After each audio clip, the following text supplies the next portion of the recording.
او د ایمان قدر او قیمت دا د حضرت ابوبکر صدیق رضی الله تعالی عنہ له قوله هم معلومیږي. د حضرت بلال رضی الله تعالی عنہ دا په ابتدا کې مړی. حضرت ابوبکر صدیق رضی الله تعالی عنہ د حضرت بلال له خپله مالکه څخه په 1000 اشرفي او 2 رومي مریان 1000 اشرفي 2 رومي مریان د روم د ول ځوانان ول ښایسته ول دا د حضرت بلال و مالک ته ورکړو. حضرت بلال رضی الله تعالی عنہ جن رانیوی او بیا یې آزاد کړ. یو سړي د حضرت ابوبکر صدیق رضی الله تعالی عنہ دوستو هغه حضرت ابوبکر صدیق رضی الله تعالی عنہ ته طعنه ورکړله، ورته ویل ډېر خطا وتې، دا بلال په رنګ تور دی، رنګ یې معقوله هم نه دی، او تا دا 2 ښایسته رومي مریان ورکړل او 1000 اشرفي دې ورکې. دا خلک په 100 اشرفي هم نه کوي، تا 1000 اشرفي او 2 رومي مریان تا پر ورکړ. ته څنګه کاروباري؟ نو ډېر خطا وتې. حضرت ابوبکر صدیق رضی الله تعالی عنہ ورته ویل چې نه زه نه یم خطا سوی، ته خطا یې. تا ته د حضرت بلال رضی الله تعالی عنہ قدر نه دی معلوم. حضرت بلال رضی الله تعالی عنہ چې یو وار ووایي چې لا اله الا الله محمد رسول الله، دغه کلمه او دغه ایمان دا تر دا ګرد کائنات وزنداره دی. اوس خو له ما څخه 1000 اشرفي واخیستلې او 2 رومي مریان، او که چیرې زه د ګرد کائنات مالک وای او د بلال مالک له ما څخه ګرد کائنات غوښتی وای او بلال یې راکولی، ما دا ګرد کائنات ورکوي. حضرت بلال مې جن اخیستی. ولی چې په حضرت بلال رضی الله تعالی عنہ کې ایمان ډېر لوی قدر او قیمت لري، لیکن له موږ ته سره د ایمان قدر او قیمت نشته. موږ ته د ایمان قدر نه لرو. د حضرت عمر رضی الله تعالی عنہ یو قاصد د ایران بادشاه لره ورغلی.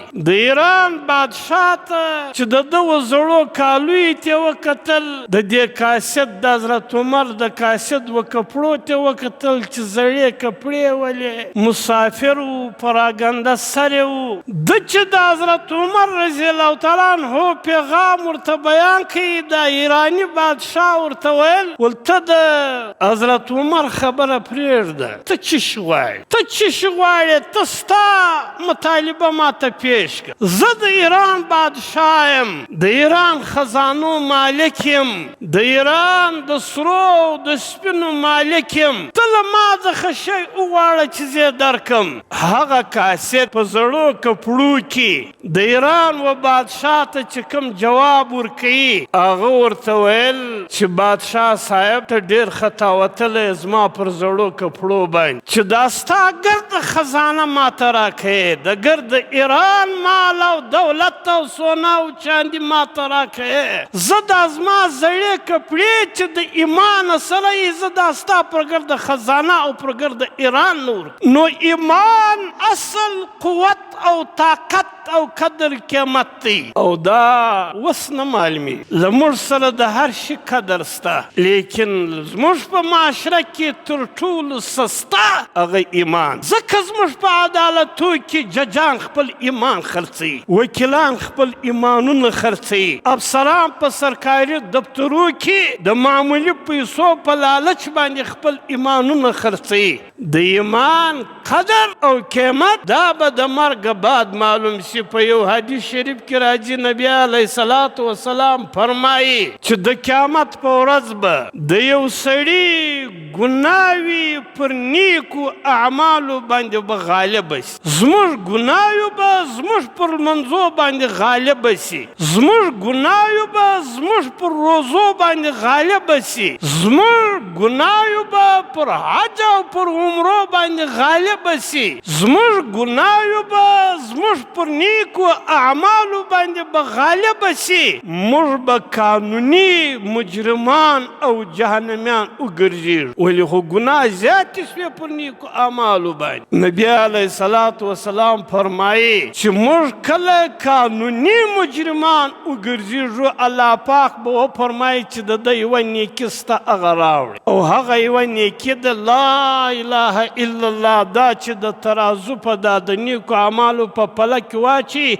ګردې ګناوې به ختم. نو ایمان قدر او قیمت لري که نه لري؟ نو یو دی ایمان، یو دی اسلام. ایمان پوشیده شی دی او اسلام په سترګو معلومیږي. د دې داسې مثال دی لکه درخته ده، په دا درخته کې دوه شیان، یو یې جړ دی، یو یې شاخلې و میوې.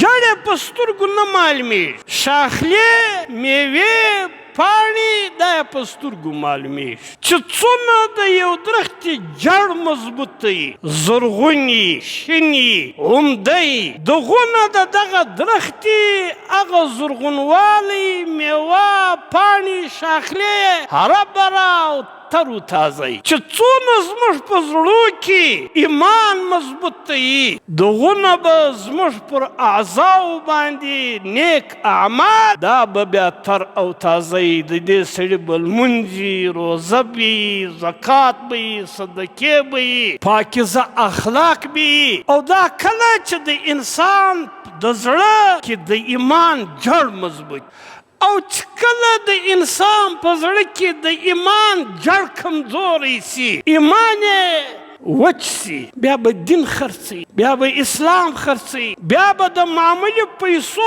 دپاره رشوت به هم اخلي، سود به هم کوي، نافرماني به هم کوي د دنیا د ګټې دپاره. د صحابه کرامو په زړو کې ایمان مضبوط. د یو صحابي په باره کې راځي چې ماښام د ده د کور دروازه وټکېدل، دی چې وراووتی یو سړی ولاړ، ورته ویل چې زما پیسې پکار په قرض، داسې مجبوري راپېښه سوه، ضرورت راپېښ سولو، نو زما پیسې پکار دي، پیسو تعداد یې ور وښوی. دا سړی فوراً رالی کور ته، چا د څو پیسو ضرورت و دا یې وروړلې په تلوار سره و هغه مجبوره ته یې ورکړه. له هاخوا چې را روان سو تر سترګې اوښکې تویېدې. دا بیبي چې ورته وکتل خپلې کورواله، د هغې دا خیال سو چې پر دغه پیسو باندې زما خیال چې ژړا ورله چې بیا بیا بیرته راکړي که بې نه کړه، پیسې د لاسه ووتې، اوس ما خیال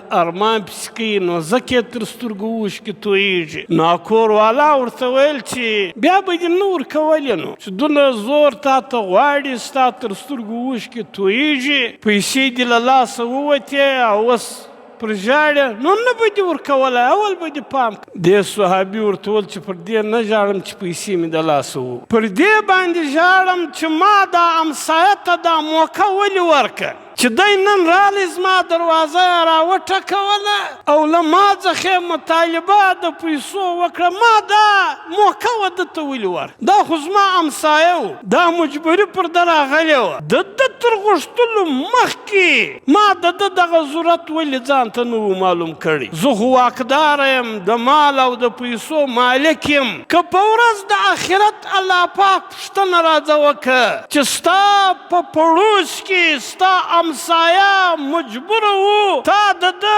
ولې پوښتنه نه وه کړې چې دی و دې ته ولې مجبوره سو چې ستا دروازه یې در وټکوه؟ دا صحابه کرام پر دغه عمل باندې هغه کم قوت و چې دی یې مجبوره کوي چې د امسایه د دونه احساس یې په ده کې پیدا کړی و، هغه دغه اندروني قوت دی چې هغه ته ایمان ویل کېږي.